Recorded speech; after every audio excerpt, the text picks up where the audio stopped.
You look at from 1945 to now. Although we are doing our best efforts to achieve peace, we have war and conflict around the world. This is the first time in history. You say, Pastor Mark, what's new? Is there any prophecy in Revelation that could not have been fulfilled 50 years ago, 100 years ago? For the first time in history, the human race has the capacity to destroy itself. First time in history. The book of Revelation tells you that Jesus is going to come at a time when the planet is facing self-destruction. Revelation chapter 11, verse 18. The nations were angry. Your wrath has come. In the time of the dead, that they should be judged. When's that? When Jesus Christ comes, right? That they should be judged and that you should reward your servants, the prophets, and the saints. And you should destroy those that destroy the earth. Notice, the Bible says that Christ will come at a time when the human race, there it is in Revelation 11:18, has the capacity to destroy the earth. Never before in history have we had the capacity to destroy ourselves. We have nuclear weapons today. Nuclear weapons have, according to scientists, have the capacity to destroy life on planet Earth.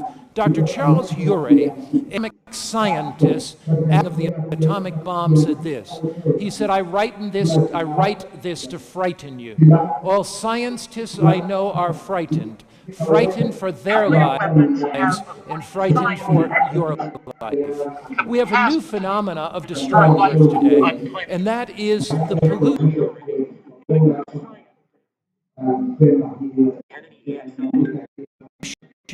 that's being put in our atmosphere, that's destroying our pure air, our pure water. As we look around the world tonight, we see the fulfillment of Luke chapter 21, verse 26. Men's hearts are failing them for fear, with the expectation of those things that are coming upon them. Men's hearts failing for fear. If we look where they look, we will fear their fear, it says. When these to come to pass, look where? Everybody, where? We are not looking where they look, we are looking where? Because your redemption nigh the powers of heaven. We look up because we see it's coming. We look up, the signs of the time fulfilled. Now the Bible says there'll be signs in the world of nations. Famine. We always had Jesus said there'll be famines and pestilences and earthquakes among the nations. Famines are not getting less, but they are increasing. Every child that cries out for food with distended bellies cries out, "Oh Jesus, come quickly." The United Nations report shortage, 38 countries, the world. One of every person living on planet Earth goes to bed hungry. Every child cries out for people a day. 3.5 million every die of starvation. Signs of the times, my brothers, my sisters are all around us. Soon, the Bible says, there'll be pestilences and earthquakes in different places. What is a pestilence? A pestilence is a strange disease that can affect human beings. It can affect them. Think of some of these that have taken thousands recent COVID-19, a strange disease. Think of AIDS that is sweeping the continent. Think of the pestilences that are increasing. The World Health Organization said this: every year, 1 billion cases and over 1 million deaths from these pestilences, like malaria, Dengue disease, schistosomiasis. human African disease, worldwide diseases. What Jesus said, false prophets, do we see them today? Do we see them? Do we see today signs of nations rising against nations, wars and rumors? Do we see nuclear weapon life on planet Earth?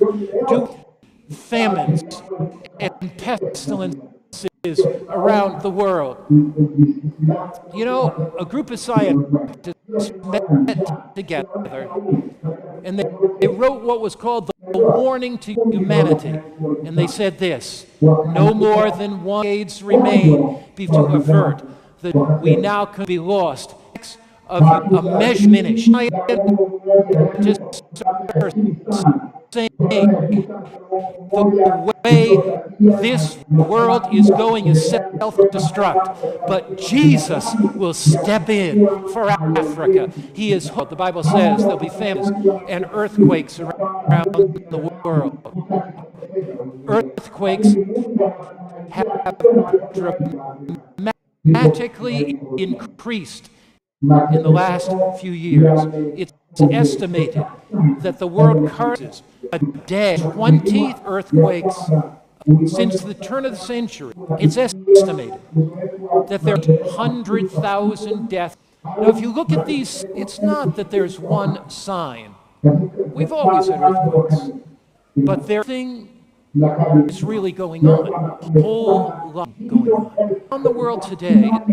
But you put these signs together like pieces in a jigsaw puzzle, and you see that Jesus is on his way. The Bible says there'll be earthquakes, famines, pestilences in different places.